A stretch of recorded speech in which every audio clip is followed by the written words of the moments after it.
Hi guys, it's Tuesday and I have another layout to share with you. This one I made quite a while back, but it was a layout that I really enjoyed making and I think it turned out adorable. And I just pulled from some really old stash. In fact, the Basic Gray Wander collection, which you see me using here, is from 2010. And I'm going to use some of those papers and also some Crate Paper Random Collection papers. And I used the cut file from Confessions of a Paper Addict Etsy store, and it's called Dinosaur Background.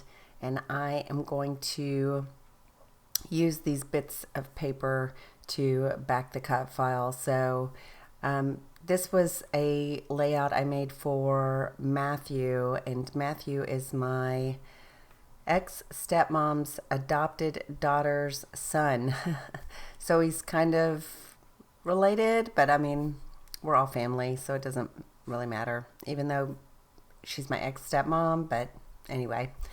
We're still close. And so her grandson loves dinosaurs and trucks and all things boy. And I thought that this particular cut file would be fantastic for one of his birthday pictures.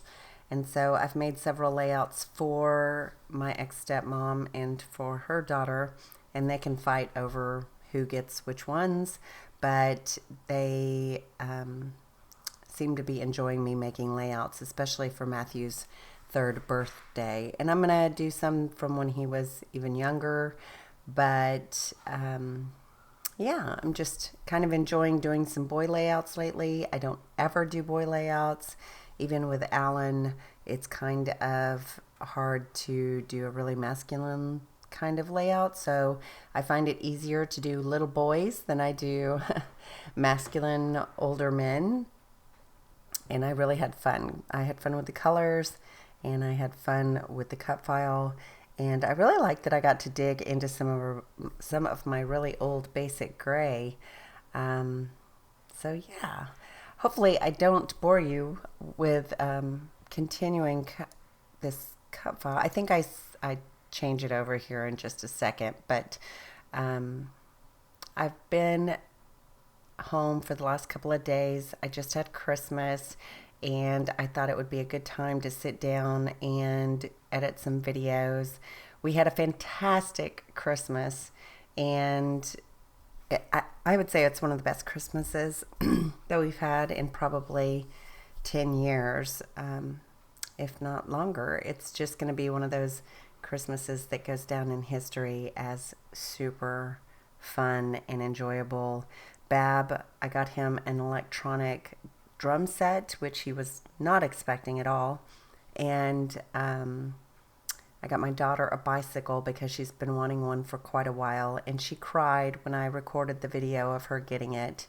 And so it was baby's first Christmas, my granddaughter's first Christmas. And I had bought the baby some clothes and some toys. And my other daughter, London, she moved into a new apartment, so I got her some home goods and a big nice rug. So it was a fantastic Christmas. I got some really wonderful gifts as well. So I hope you had a fantastic Christmas, and I'm really looking forward to 2020. If you've been following me for a while, you know that I am getting married in May, and so 2019 was hectic. I'm not gonna lie. It was busy, busy, busy. It wasn't bad. It was just hectic.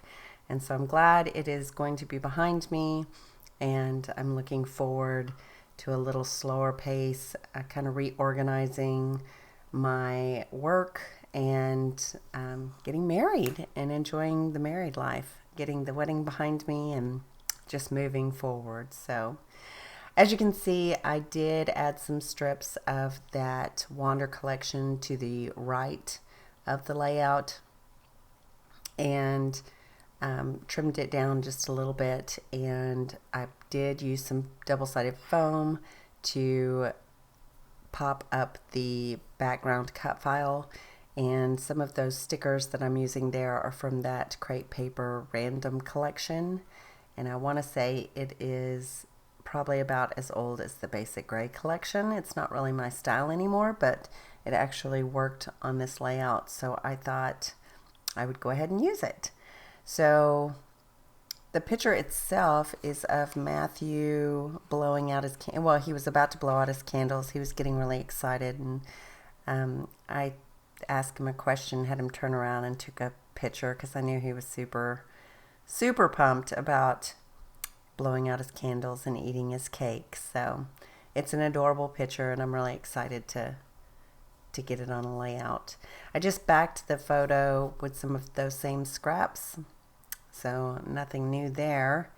And I do dig around in some of these puffy stickers, but I don't end up using them. I really like the word smile, but the color was just a little bit off for me, and so I end up putting that back. But I dug through some of these Vicky Bouton ephemera pieces, and the number 3 was in there, and it was the perfect shade of green. And so I was excited because this was from her first collection. I really haven't dug into it that much, but sure enough, as soon as I opened it up, there was this 3, and it was his 3rd birthday. So I thought I'd kind of dig through and see if I could find anything else in that collection, but I don't think I do. Oh, here I'm going through the Shamil sticker book, and I don't find anything in that either. I don't think I use anything from that collection.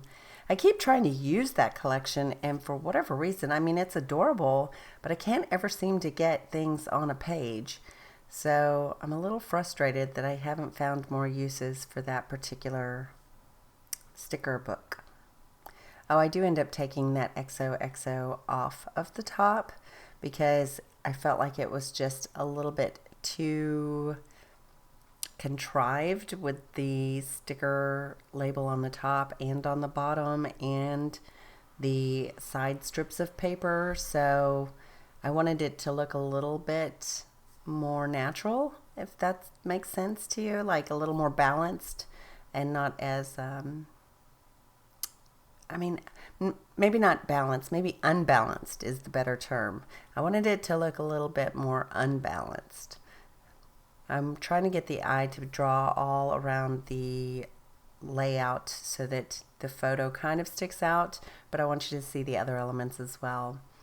And I did dig into another set of ephemera. This is Oakley Avenue, and it was designed by Ashley Horton, and I believe it was from Pretty Little Studio that made this, but it's super cute and it's kind of fall themed, and I thought that the colors went very, very well.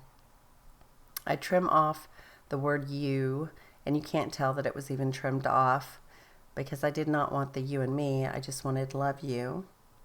And I'm also going to pull some arrows from that collection as well and add them just underneath the title and underneath or right next to the 3. These little hearts are also from that collection, little sketchy hearts. And here's where I decided, I just don't like that XOXO up at the top, and I don't like the smile, and I'm just going to go with the love you and some arrows. So I end up kind of like popping up. I thought I popped up the I love you. Oh no, I didn't. I just added the stickers, double-sided sticky tape to the back of love, and I added you on top of the dinosaur, so that's why it looks dimensional. It would have been too much had I done layer on layer with the pop-up, but I did pop up that little heart right above it, so lots of dimension in this layout. Now I kind of go through some of this Dear Lizzie set, and it has this label that says let the good times roll. Excuse me. And I'm going to end up gluing that down because it doesn't want to stick, but I just thought it was perfect as well. I mean, I think I don't use a lot of oranges and blues, and I guess I just lucked out and had some of those in my stash because I don't really use those colors. So this is giving me an opportunity to use up some of those items that I might not otherwise use by doing a little boy layout. So I was happy to get that on the page as well. I don't know which collection that's from with Dear Lizzie. I just know that it's Dear Lizzie, so... And I wish they were better about labeling those types of things. I never know what collection they're from. Same thing with the thickers that go with that, with whatever set. They don't tell you that it matches Dear Lizzie Painting Party or whatever the name of the line is from Dear Lizzie. So I find that kind of odd because I can't ever find a collection name. So I'm done with those, and I'm going to put those away and kind of dig through some other elements and see if anything else can make it on the page. And I do end up finding a label that is just a small green label that says Celebrate, and I end up trimming that down and I'm going to tuck it right where I put that flare. I don't like that flare. The color is off a little bit to me, and I feel like the font and the way it's kind of sketchy just does not go with what I'm working with palette-wise. So I'm going to pull that off, and I'm going to add the arrows, and then I'm going to find that one label that says Celebrate. And I like the way that looks much better. So I will just glue those into place, and I'm not sure where the Celebrate label comes from. It was kind of random and stuck in a plastic bag with just mix-matched things that were from previous layouts. And so I want to say it's from Amy Tan, but I'm not 100% sure. Oh, wait, no, I don't think I end up using anything from that collection. I was trying to get some other elements. I knew that that little I Grow was not working for me, and so I think I tried to incorporate some other elements, but nothing worked out until I found that little label that says Celebrate. I must be talking on the phone with somebody on speakerphone there, probably one of my daughters. It's funny because it doesn't seem to matter how old they get. In fact, the older they get, the more they like me. But they're always on the phone with me or over at the house visiting, or like my youngest daughter just moved out. Oh, there we go. So there you can see that label that says Celebrate. And then I added a little banner that says thanks. And I think that thanks is from a really old freckled fawn label sheet. So that's it. That completes the layout. There are a little bit of sprinkles in Sunset Strip that you can see here, and that is a Shimmers product, and it is a lovely kind of orange gold. So I hope you like the layout. If you do, give it a thumbs up. There'll be information on how to find me and at the end of the video, and I will have another video for you soon. Ta-ta for now. Bye.